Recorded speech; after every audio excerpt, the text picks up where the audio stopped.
भगवान विष्णु और गरुड़ की पौराणिक कथा। ऋषि कश्यप की कई पत्नियां थीं, जिनमें से दो वनिता और कद्रु थी। ये दोनों ही बहनें थीं जो एक दूसरे से ईर्ष्या रखती थीं। दोनों के पुत्र नहीं थे, तो पति कश्यप ने दोनों को पुत्र के लिए एक वरदान दे दिया। वनिता ने 2 बलशाली पुत्र मांगे, जबकि कद्रु ने 1000 सर्प पुत्र रूप में मांगे, जो कि अंडे के रूप में जन्म लेने वाले थे। सर्प होने के कारण कद्रु के 1000 बेटे अंडे से उत्पन्न हुए और अपनी मां के कहे अनुसार काम करने लगे। दोनों बहनों में शर्त लग गई थी कि जिसके पुत्र बलशाली होंगे, हारने वाले को उसकी दासता स्वीकार करनी होगी। इधर सर्प ने तो जन्म ले लिया था, लेकिन वनिता के अंडों से अभी कोई पुत्र नहीं निकला था। इसी जल्दबाजी में वनिता ने एक अंडे को पकने से पहले ही फोड़ दिया। अंडे से अर्ध विकसित बच्चा निकला, जिसके ऊपर का शरीर तो इंसानों जैसा था, लेकिन नीचे का शरीर अर्धपक्व था। इसका नाम अरुण था।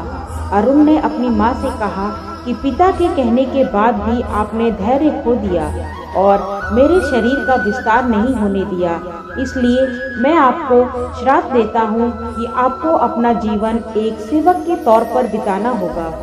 अगर दूसरे अंडे में से निकला उनका पुत्र उन्हें इस श्राप से मुक्त न करवा सका, तो वह आजीवन दासी बनकर रहेंगी। भय से वनिता ने दूसरा अंडा नहीं फोड़ा और पुत्र के शाप देने के कारण शर्त हार गई और अपनी छोटी बहन की दासी बनकर रहने लगी। बहुत लंबे काल के बाद दूसरा अंडा फूटा और उसमें से विशालकाय गरुड़ निकला, जिसका मुख पक्षी की तरह और बाकी शरीर इंसानों की तरह था। हालांकि उनकी पसलियों से जुड़े उनके विशालकाय पंख भी थे। जब गरुड़ को यह पता चला कि उनकी माता तो उनकी ही बहन की दासी है और क्यों है यह भी पता चला, तो उन्होंने अपनी मौसी और सर्पों से इस दासत्व से मुक्ति के लिए उन्होंने शर्त पूछी। सर्पों ने विनीता की दासता की मुक्ति के लिए अमृत मंथन से निकला अमृत मांगा। अमृत लेने के लिए गरुड़ स्वर्गलोक की तरफ तुरंत निकल पड़े। देवताओं ने अमृत की सुरक्षा के लिए 3 चरणों की सुरक्षा कर रखी थी। पहले चरण में आग के बड़े पर्दे बिछा रखे थे, दूसरे में घातक हथियारों की आपस में घर्षण करती दीवार थी और अंत में 2 विषैले सर्पों का पहरा। वहां तक भी पहुंचने से पहले देवताओं से मुकाबला करना था। गरुड़ सबसे भिड़ गए और देवताओं को बिखेर दिया। तब गरुड़ ने कई नदियों का जल मुख में ले पहले चरण की आग को बुझा दिया। अगले पथ में गरुड़ ने अपना रूप इतना छोटा कर लिया कि कोई भी हथियार उनका कुछ न बिगाड़ सका और सांपों को अपने दोनों पंजों में पकड़कर उन्होंने अपने मुंह से अमृत कलश उठा लिया और धरती की ओर चल पड़े। लेकिन तभी रास्ते में भगवान विष्णु प्रकट हुए और गरुड़ के मुंह में अमृत कलश होने के बाद भी उसके प्रति मन में लालच न होने से खुश होकर गरुड़ को वरदान दिया कि वो आजीवन अमर हो जाएंगे।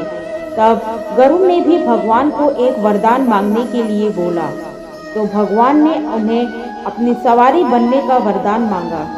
इंद्र ने भी गरुड़ को वरदान दिया कि वो सांपों को भोजन रूप में खा सकेंगे।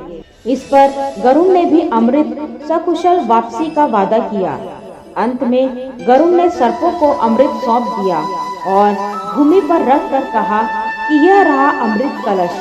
मैंने यहाँ इसे लाने का अपना वादा पूरा किया और अब यह आपके सुपुर्द हुआ, लेकिन इसे पीने के पहले आप सभी स्नान करें तो अच्छा होगा। जब वे सभी सर्प स्नान करने गए, तभी वहां अचानक से भगवान इंद्र पहुंचे और अमृत कलश को वापस ले गए। लेकिन कुछ बूंदें भूमि पर गिर गई जो घास पर ठहर गई थी। सर्प उन बूंदों पर झपट पड़े, लेकिन उनके हाथ कुछ न लगा। इस तरह गरुड़ की शर्त भी पूरी हो गई और सर्पों को अमृत भी नहीं मिला। ओम नमो भगवते वासुदेवाय नमः।